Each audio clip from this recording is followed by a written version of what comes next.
Very good evening everyone. Last week हमने देखा था कि जो निफ्टी है, जो लाइंस हमने ड्रॉ करके रखी है H4, H1, H2, ये रेंज में कहीं ना कहीं ट्रेड कर रहा था। और पिछले 2 वीक से जो है एक स्मॉल कैंडल यहाँ पे बन रहा था, और तीसरा वीक जो हमने देखा था दैट इज 9th में कि एक स्ट्रॉन्ग रेड कैंडल बन के प्राइस क्लोज हुआ था। उसके बाद भी हमने उस वीक देखा था कि एक रेड कैंडल तो बन गया है, प्राइस एक रेजिस्टेंस के पास में भी आ गया है। बट क्या ये वीक का फॉलो थ्रू लो ब्रेक होगा नहीं होगा, उसी के ऊपर बाकी सब प्राइस एक्शन डिपेंड रहेगा। तो इस वीक में क्या हुआ, जो रेंज हमने मार्क करके रखा था वो रेंज था, उसने हायर रेंज के हायर साइड पे ब्रेक किया।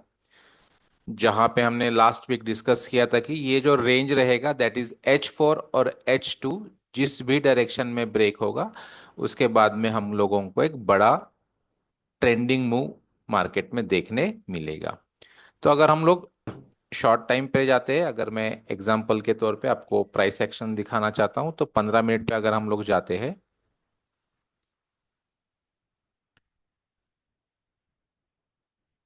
तो लगभग जो हमारा मार्केट था समवेयर अराउंड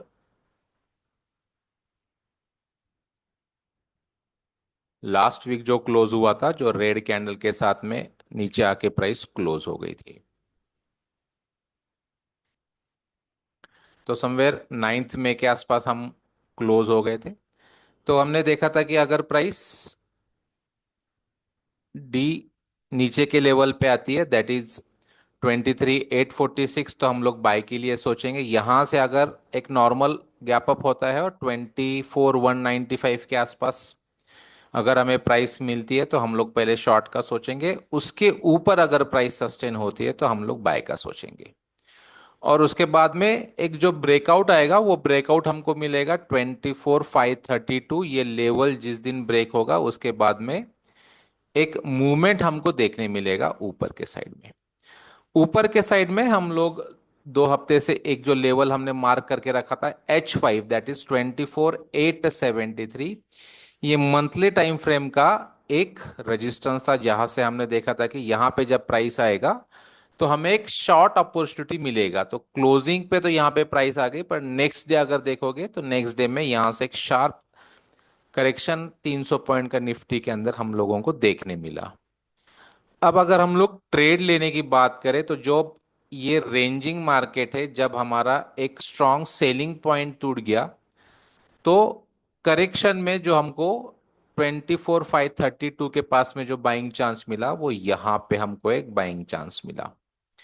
अब बेस्ट बाइंग अपॉर्चुनिटी कब मिलती है, अर्ली मॉर्निंग, अगर प्राइस 10 के पहले ही आपके आइदर रेजिस्टेंस या सपोर्ट को आ जाती है। ये मेरा एक्सपीरियंस है कि अगर प्राइस बिफोर 10 आपके रेजिस्टेंस या सपोर्ट के पास में आती है और वहां पे आपको एक अच्छा रिवर्सल पैटर्न मिलता है तो यहां से आपको एक बाइंग अपॉर्चुनिटी जरूर मिलेगा। तो एक ही ट्रेड, यानी इतने दिनों से हम लोग जो वेट कर रहे थे कि हमें कहीं पे ट्रेड मिले तो हम लोग यहां पे बाय करने का सोच रहे थे। यहां पे प्राइस नहीं, सब रेंज ब्रेक हो गया। अब इस दिन जो ब्रेकआउट हुआ उस दिन भी हमें पता चल गया था कि यहां से प्राइस ट्रेंडिंग होना चाहिए, पर मुझे क्या प्रॉब्लम आ रहा था कि स्टॉप लॉस मेरे लिए बहुत बड़ा हो रहा था। तो यहां पे मैंने प्राइस को चेज नहीं किया, प्राइस जैसे जैसे ऊपर गई दैट्स इट, मैंने कुछ नहीं किया यहां पे। मेरे लिए तो कोई शॉर्ट ट्रेड बना नहीं, बट वहां से प्राइस नीचे आ गई। पर मुझे पता था कि जब प्राइस यहां पे आएगी तो एटलीस्ट मुझे बाय नहीं करना है। तो एटलीस्ट ये क्लियरिटी तो मेरे माइंड में थी कि प्राइस अगर 24,873 आती है तो मुझे बाय नहीं करना है। तो अब मुझे बाय कहाँ करना था, जैसे कि हम लोग देख रहे थे जब ये रेंज ब्रेक हो रहा है तो यहाँ पे जो रेंज ब्रेक हो गया प्राइस उसके ऊपर क्लोज हो गई। तो जब प्राइस 24,532, तो जैसे हमने लास्ट सेशन में देखा था कि अगर प्राइस यहाँ पे अगर नीचे से ऐसे आती है तो हम लोग फर्स्ट टाइम तो यहाँ पे शॉर्ट का सोचेंगे। बट अगर ये ब्रेक करके प्राइस ऊपर सस्टेन होने लग गया तो हम लोग शॉर्ट के बजाय वापस से हम लोग बाय के बारे में सोचेंगे। जो बाइंग अपॉर्चुनिटी मिली, यहाँ पे एक बाइंग अपॉर्चुनिटी मिली, उसके बाद में नेक्स्ट डे यहाँ पे भी एक बाइंग अपॉर्चुनिटी मिली, और 532 से मार्केट ने बहुत एक अच्छा रैली दिया, सेम डे में आपको एक 500 पॉइंट्स का वहां पे रैली मिला। तो जैसे लास्ट वीक भी हमने बताया था कि जब मार्केट कंसोलिडेशन में है तो आपको ट्रेड आइडेंटिफाई या फिर मिलने के लिए थोड़ा सा प्रॉब्लम आएगा, बट जैसे ये रेंज ब्रेक हुआ तो रेंज ब्रेक होने के बाद में प्राइस ने फिर से करेक्शन लिया, जहां पे रेजिस्टेंस था वो फिर से सपोर्ट यहां पे बन गया। तो यहां पे अगर मुझे ट्रेड लेना रहेगा तो मैं बेसिकली क्या करता हूं कि प्राइस जब मेरे सपोर्ट पे आए तो जितना स्ट्रांग रेड और जितना फास्ट नीचे आएगा मेरे लिए अच्छा है, और जब यहां पे आता है तो मैं एक सिंगल जो कैंडलस्टिक फॉर्मेशन रहेगा दैट इज हैमर, ये हैमर कैंडल बनने के बाद में that is a reversal forming. तो यहां पे मैं प्रिफरेबली बाय करने का सोचता हूं कि प्राइस मेरे सपोर्ट के पास में आ गई है और जो स्टॉप लॉस रहेगा समवेयर ये रहेगा। अब यहां से मार्केट इतना शार्प रैली देगा ये तो किसी ने भी एक्सपेक्ट नहीं किया था, बट यस कि एक बड़ा मूव आना चाहिए ये हमने लास्ट वीक देखा था कि पिछले काफी दिनों से एक रेंज में चल रहा है मार्केट और एक यहां से अच्छा खासा ब्रेकआउट हमको देखने मिल गया। तो अगेन अब हमको बाय करना है तो हमारे पास में अगेन 24,532 यही एक अच्छा लेवल रहेगा, यहाँ पे अगर प्राइस आती है तो वापस से हम लोग बाय करने का सोचेंगे। अगेन ये लेवल के नीचे अगर सस्टेन होता है तो अगेन फिर हम लोग वापस से इसके नीचे में सेल के लिए सोचेंगे और वापस से जो लाइंस हमने ड्रॉ करके रखी है वही लेवल्स टारगेट के तौर पे काम करेगी। अब वीकली जो क्लोजिंग हुआ है, वीकली में जैसे हमने देख रहे थे कि कहीं ना कहीं प्राइस जो है ये 60 ब्रेक नहीं कर रहा था, अल्टीमेटली वो भी ब्रेक हो गया और जो लास्ट सप्लाई था ऑलमोस्ट वो भी कहीं ना कहीं ब्रेक हो गया। अब ऑल टाइम हाई के तरफ ही एक सप्लाई है, बट अगर हम लोग छोटे से टाइम फ्रेम पे जाएंगे दैट इज डेली, तो डेली में एक गैप बना है और गैप बहुत स्ट्रांग रेजिस्टेंस का काम करता है या फिर सपोर्ट का भी काम करेगा। तो डेली टाइम फ्रेम पे देखेंगे तो काफी अच्छा क्लोज भी हमको मिला है, कहीं ना कहीं डाइवर्जेंस अभी भी बन ही रहे हैं, तो मोमेंटम आ रहा है जा रहा है आ रहा है जा रहा है, यानी कंटिन्यूअसली हमको ग्रीन कैंडल्स नहीं मिल रही है, ग्रीन के बाद रेड, रेड के बाद ग्रीन, वापस सेम कैंडल्स हमको मिल रही है। लास्ट जो डेली का कैंडल क्लोज हुआ था दैट इज 16 में, तो इसने क्या किया है कि 15 मई का जो हाई था फॉलो थ्रू हाई ब्रेक नहीं हुआ है। तो कहीं ना कहीं जो बाइंग था वो बस एक ही दिन हुआ है, हो सकता है ये एग्जॉशन है, यहाँ पे थोड़ा सा प्राइस फिर से कंसोलिडेट हो जाए और फिर हमको एक रेंज ब्रेकआउट देखने मिले। बट जो करंट मार्केट प्राइस है, करंट मार्केट प्राइस जहां पे क्लोज हुआ है उस हिसाब से कम अब जो प्राइस है यहां से जो ऊपर का एक गैप है यहां तलक हमें प्राइस ऊपर में दिख सकती है आने वाले दिनों में, दैट इज 25,796। तो हम लोग राउंड फिगर 25,800 तलक अभी तो हम लोग रैली एक एक्सपेक्टेड कर रहे हैं और कंटिन्यूअसली प्राइस जो है 9 EMA के पास से वापस से बाउंस करके ऊपर ही जा रही है। तो जैसे ही प्राइस 9 EMA के पास आएगी या फिर हमारा जो सपोर्ट है दैट इज 24,532, उसके पास में भी हम लोग बाय करने का फिर से सोचेंगे। 125 पे देखेंगे तो RSI जो है अभी भी 60 के ऊपर ही सस्टेन हो रहा है, बट हल्का सा अभी भी जो है मोमेंटम कहीं ना कहीं 125 मिनट में अभी भी थोड़ा सा मिसिंग है। 60 मिनट में बहुत इजीली 60 ब्रेक हो गया और वहीं पे कंसोलिडेशन कर रहा है मार्केट, तो अभी सभी टाइम फ्रेम पे कहीं ना कहीं पॉजिटिव निफ्टी हो गया है। निफ्टी बैंक हमने जो देखा था एक छोटा सा सप्लाई जोन हमने मार्क करके रखा था कि अगर वहां पे प्राइस आती है तो हम लोग शॉर्ट के बारे में सोचेंगे। पहले तो हम लोग सोच रहे थे कि प्राइस अगर फ्लैट ओपन होती है नीचे आएगी तो यहां पे इस एरिया में हम लोग बाय करने का सोच रहे थे, और ऊपर अगर जाती है तो यहां पे जो हमने बॉक्स मार्क करके रखा है यहां पे हम लोग शॉर्ट करने का सोच रहे थे। बट प्राइस खुली ही उस एंटायर जोन के ऊपर, यानी ये जोन जो है अब वैलिड नहीं रहा, वो जोन ब्रेक हो गया, खुली प्राइस खुलते ही इस जोन के सीधा ऊपर चली गई, तो अब वो जोन वैलिड नहीं है। तो अब हमें फिर से जो शॉर्ट की लेवल रहेगा दैट इज 55,955, यही लेवल हमारे पास अभी भी बच रही है, और बैंकिंग जो है कहीं ना कहीं अभी भी एक रेंज में ही ट्रेड कर रहा है। तो अभी जो रैली आई थी लास्ट वीक, जो रैली आई है उसमें बहुत ज्यादा कहीं ना कहीं निफ्टी बैंक का रोल अभी तो नहीं रहा है। तो कहीं ना कहीं अभी भी निफ्टी बैंक एक कंसोलिडेशन में है, ब्रेकआउट का हमें अभी भी इसके अंदर वेट करना पड़ेगा। डेली में जाएंगे तो वही रेंज है जो आपने मार्क करके रखा है, दैट इज एस जो हमने मार्क करके रखा है, दैट इज 55,955। यहीं पे प्राइस जो है कहीं ना कहीं कंसोलिडेट हो रही है। अब लेटेस्ट अगर हम लोग प्राइस एक्शन देखें, यानी मैं 1 2 3 4 5 दिनों की अगर हम लोग बात करते हैं, तो 12th में से अगर हम लोग देखते हैं तो 12th में से क्या हुआ है प्राइस ने, एक बार 15 मिनट में हम लोग जाते हैं। तो 12th में से क्या हो रहा है, कंटिन्यूअसली प्राइस नीचे आ गई, यानी यहां से हम लोग ऐसा बोल सकते हैं कि यहां से जो है एक सेलिंग स्टार्ट हो गई है। अब ये जो सेलिंग है एक दो दो ही दिन कंटिन्यू हुआ है, और जो सेलिंग स्टॉप हुआ है कहीं ना कहीं यहां पे आके रुकी थी, दैट इज 54,493। तो यहां पे सेलिंग का रुकना और यहां से वापस से प्राइस का ऊपर जाना, बट अभी भी प्राइस क्या कर रहा है ना, रेंज ब्रेक नहीं हो रहा है। तो अब क्या हो गया है कि ऊपर में 55,466 ये रेंज है, नीचे में अगर रेंज रहेगा अपना 54,493। तो ये रेंज में अभी प्राइस कंसोलिडेट कर रहा है। अगर प्राइस मान लो कि 5546 के नीचे ट्रेड कर रहा है, यहीं पे रेजिस्टेंस ले रहा है, तो यहां पे हम लोगों को एक शॉर्ट अपॉर्चुनिटी मिलेगा। अगर प्राइस 55,466 के ऊपर अगर सस्टेन कर रहा है, तो अगेन हम लोगों को एक रेंज ब्रेकआउट मिल सकता है, और 55,466 से जो हमारा नेक्स्ट टारगेट रहेगा, यानी लगभग अगर हम लोग 500 पकड़ते हैं तो ऊपर 900 400 पॉइंट का एक अपसाइड हम लोगों को बैंक निफ्टी में देखने मिल सकता है। अगर हम लोग डेली वीकली की बात करें तो अभी भी क्लोजिंग कहीं ना कहीं अच्छी ही है। नीचे में एक स्ट्रांग सपोर्ट प्राइस ने ओपन, यानी एक ये जो गैप है, अभी ये गैप बहुत स्ट्रांग सपोर्ट का काम करेगा। तो कहीं ना कहीं अगर इनकेस कोई भी फॉल अगर आता है, स्ट्रांग करेक्शन अगर आता है, तो 53,630 ये एक स्ट्रांग सपोर्ट का काम करेगा। तो डेली में कहीं ना कहीं अभी भी प्राइस कंसोलिडेशन है, एक ब्रेकआउट का हमको वेट करना पड़ेगा। सेम वीकली में भी कंसोलिडेशन चल रहा है। 125 मिनट में भी जाएंगे तो हमको सेम ही रेंज देखने मिलेगा। तो कहीं ना कहीं 60 अभी रेजिस्टेंस ले रहा है प्राइस, बट जो कंसोलिडेशन के लोज है वो प्रीवियस हाई के ऊपर है, तो हो सकता है कि यहां से हमको एक पॉजिटिव ब्रेकआउट देखने मिले। उसके बाद में जो एक सेक्टर है हाल में, निफ्टी सीपीएससी, दैट इज जो गवर्नमेंट कंपनीज रहेगा उस रिलेटेड ये सेक्टर है।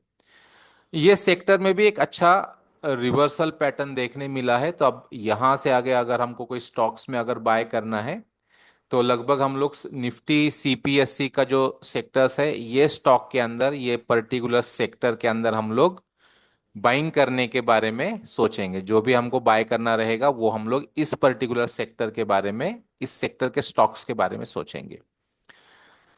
साथ ही लास्ट वीक हमने जो स्टॉक देखे थे, दैट इज जी जी, हम लोग 109 के आसपास जो है बाय करने का सोच रहे थे डेली टाइम फ्रेम के हिसाब से। तो प्राइस जो हमें मोमेंटम के लिए क्या चाहिए था कि जो प्राइस रहेगा कम से कम 109 के ऊपर ही सस्टेन रहे।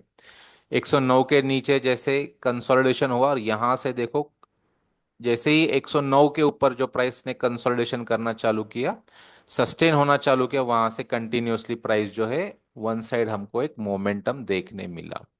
अगर परसेंटेज की बात करें, 109 से लेके 130 तक प्राइस गई है, तो हमको 19% का रिटर्न यहाँ पे मिला है। अगर आप 109 के ऊपर भी बाय करते हैं तो 7 में से लगभग 16 में, यानी ये 9 दिन के अंदर आपको एक 20%, राउंड फिगर में बता रहा हूँ, 20% का आपको इसके अंदर एक रिटर्न देखने मिला है।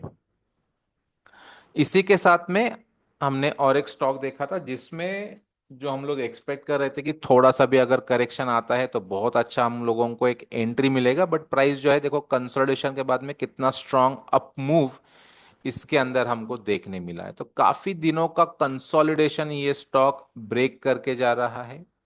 और हमने देखा था कि बस हमको प्रॉब्लम क्या था कि इसके अंदर प्रमोटर का स्टेक जो है काफी लो था। तो हम लोगों को अगर अगेन बाइंग करना है तो थोड़ा सा इसके अंदर हम लोगों को कॉशियस ही रहना पड़ेगा, यानी हम लोग बहुत ज्यादा बाइंग पोजीशन इसमें क्रिएट नहीं कर सकते। अगर हम लोग बाय करते हैं तो हमारा स्टॉप लॉस भी रहना बहुत जरूरी है।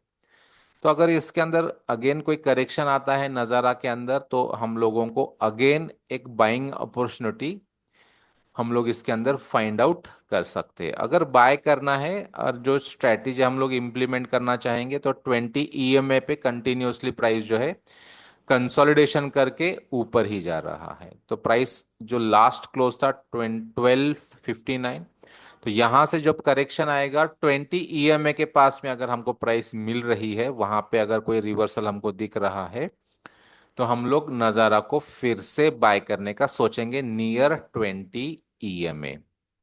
तो हम ये स्टॉक के अंदर जो एंट्री लेंगे that is based on the ADX on daily time frame. मैं ये भी क्यों बता रहा हूं, क्योंकि जो लॉजिक हम लोग उस पे इम्प्लीमेंट करना चाह रहे हैं वो आपको क्लियर हो जाए। तो ये दो स्टॉक जो है बहुत स्ट्रॉन्ग डाउन ट्रेंड में थे। ये दोनों स्टॉक चलने का रीजन जो था मैंने आपको बताया था कि निफ्टी मीडिया जो है कहीं ना कहीं वो भी सेक्टर एक डिमांड में आ गया और यहां से ये सेक्टर ऊपर जाने का कोशिश करेगा। तो अगर हम लोग सेक्टर की बात करें तो देखो यहाँ से रेजिस्टेंस काफी दूर है, तो ये सेक्टर में अभी भी, यानी मीडिया सेक्टर में अभी भी बहुत ज्यादा अप मूव ये प्राइस के हिसाब से हम लोग यहाँ पे देख सकते हैं। तो कहीं ना कहीं मीडिया सेक्टर के स्टॉक भी आने वाले दिनों में हम लोगों को एक पॉजिटिव मोमेंटम दे सकते हैं। बट ये जो सेक्टर है, ये सेक्टर के स्टॉक्स जो मेरा एक्सपीरियंस है थोड़ा सा मूवमेंट इन दोनों ये पर्टिकुलर सेक्टर के स्टॉक्स का मूवमेंट थोड़ा सा कंफ्यूजिंग रहता है, तो थोड़ा सा कॉशियस रह के इसमें हमको काम करना जरूरी है। CPSC जो मैंने बताया वो पर्टिकुलर सेक्टर पे आपको ध्यान रखना है। कुछ स्टॉक्स है जो हम लोग फिर से देखेंगे नेक्स्ट वीक बाय के लिए। तो PEL हम लोग देख रहे थे, कहीं ना कहीं एक कंसोलिडेशन है और कंसोलिडेशन ब्रेक होने के बाद में हम लोग उसमें बाय करने का सोच रहे थे। तो ये जो अभी भी हम लोग जो बाय करने का सोच रहे थे कि यहां से जो प्राइस नीचे आई है, तो इसने 692 ये कहीं ना कहीं रेजिस्टेंस था, वो सपोर्ट काम कर रहा है और प्राइस कंटिन्यूसली जैसे मैंने बताया कि ये अगेन अभी जो नजारा पे हमने बात किया, तो जैसे ये प्राइस 20 EMA के पास आती है, देखो यहां से फिर से हमको एक अपमूव देखने मिल रही है। तो अगेन अगर प्राइस नीचे आती है, ये गैप के पास में आती है या फिर 20 EMA के पास में आती है, तो हम लोग फिर से बाय करने का सोचेंगे। और जहां से प्राइस ने एक नया हाई दिया है, तो 690 के नीचे हम लोग ज्यादा होल्ड नहीं करना चाहेंगे। तो मान के चलो कि इसके नीचे अगर कहीं प्राइस आती है, तो 680 का हम लोग स्टॉप लॉस रख के ये पर्टिकुलर स्टॉक में 20 EMA के पास में हम लोग फिर से बाय करने का सोचेंगे। जिस हिसाब से इसके अंदर कंसोलिडेशन आ रहा है, आने वाले दिनों में ऐसा लग रहा है कि इसके अंदर भी एक अच्छा खासा ब्रेकआउट आना चाहिए। तो इस पे भी हम लोगों का अगेन ध्यान रहेगा। ये तो स्टॉक हम लोग पिछले कुछ वीक से फॉलो ही कर रहे हैं।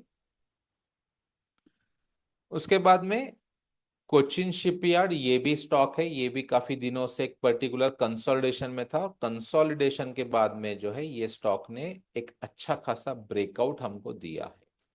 अब काफी दिनों का इसके अंदर कंसोलिडेशन है, तो एग्जैक्ट लेवल फाइंड आउट करना थोड़ा सा इसमें मुश्किल हमारे लिए हो सकता है, क्योंकि हमारे पास में काफी दिनों का इसके अंदर एक कंसोलिडेशन देखने मिला है। अगर हम लोगों को इसको बाय करना रहेगा तो समवेयर अराउंड 1600 के पास में। तो जो करंट प्राइस का क्लोजिंग है दैट इज 2035। अब हो सकता है जिनको बाय करना है वो 2035 पे बाय करे, बट वहां पे बाय करने से क्या होगा कि मेरा स्टॉप लॉस बहुत दूर हो जाएगा। तो मैं प्रेफरेबली वहां पे बाय करना पसंद नहीं करता हूं अनटिल एंड अनलेस यहाँ पे मुझे डेली टाइम फ्रेम पे या फिर और उससे छोटे टाइम फ्रेम पे प्राइस कोई सेटअप अगर बना के नहीं दे रही है। तो अगर वहां पे कोई सेटअप मिल रहा है लोअर टाइम फ्रेम पे ही, तो ही मैं 2035 के आसपास बाय करने के लिए सोचूंगा। तो कोचिन शिपयार्ड ये एक स्टॉक अच्छा बाइंग हमारे लिए रहेगा। अगेन अगर हम लोग 1600 के पास में इसको बाइंग मिलता है, तो एक जो रेंज अभी नॉर्मली रेंज ब्रेकआउट में क्या होता है, जो स्टॉप लॉस रहेगा ना, तो स्टॉप जो लो रहेगा रेंज का लो रहेगा दैट इज 1173। तो ये एक काफी बड़ा स्टॉप लॉस हमारे लिए हो गया। तो इतना बड़ा तो स्टॉप लॉस हम लोग उसमें मान के नहीं चल सकते। तो उसी के पास पे जो रहेगा कि 1350, सो 1600 पे अगर हम लोग बाय करते हैं तो 1350 के नीचे का हमारा स्टॉप लॉस रहेगा। और टारगेट जो रहेगा हम लोग ट्रेल करते ये स्टॉक ऊपर लेके जाएंगे, क्योंकि एक रेंज ब्रेकआउट हुआ है।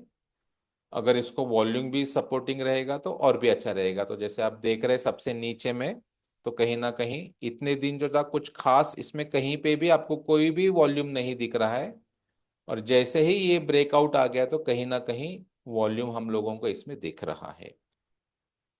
तो ये एक स्टॉक जिसपे हम लोग नेक्स्ट वीक आने वाले दिनों में फोकस हमारा रहेगा। उसके बाद में सेम और एक स्टॉक रहेगा, दैट इज जीआरएसी। ये aerospace defence related stock है। डिफेंस सेक्टर ने भी काफी अच्छा एक मोमेंट आने, यानी ये जो कमिंग वीक था, लास्ट वीक था, उसके अंदर बहुत अच्छा रैली ये पर्टिकुलर सेक्टर ने दिया है। तो अगर ये स्टॉक हमको बाय करना है, इसका क्लोजिंग है 2485 के आसपास में, तो बेस्ट बाइंग मेरे हिसाब से तो इसमें 1780 रहेगा। तो इतना बड़ा करेक्शन आना जरूरी है, बट अगर नहीं आ रहा है तो अगेन हम लोग छोटे टाइम फ्रेम पे, जैसे मैंने बताया, अगर कुछ बाइंग अपॉर्चुनिटी मिल रहा है तो ही मैं वहां पे लूंगा, अदरवाइज मैं बहुत ज्यादा एग्रेसिव जाके प्राइस को चेज नहीं करूंगा अनटिल एंड अनलेस वहां पे मुझे कोई छोटे टाइम फ्रेम पे कोई बाइंग अपॉर्चुनिटी सेटअप मिलता है, तो मैं एग्रेसिव भी बाय करने जाऊंगा।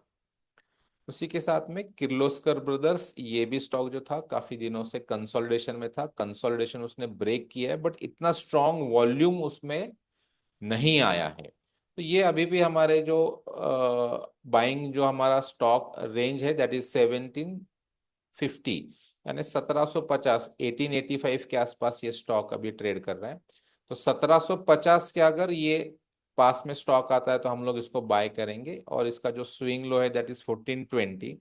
अगर प्राइस इसके नीचे आ रही तो हमको, जो एनालिसिस किया है उस हिसाब से प्राइस सस्टेन नहीं कर रहा है तो हमको लॉस लेके एग्जिट करना वहां पे जरूरी रहेगा।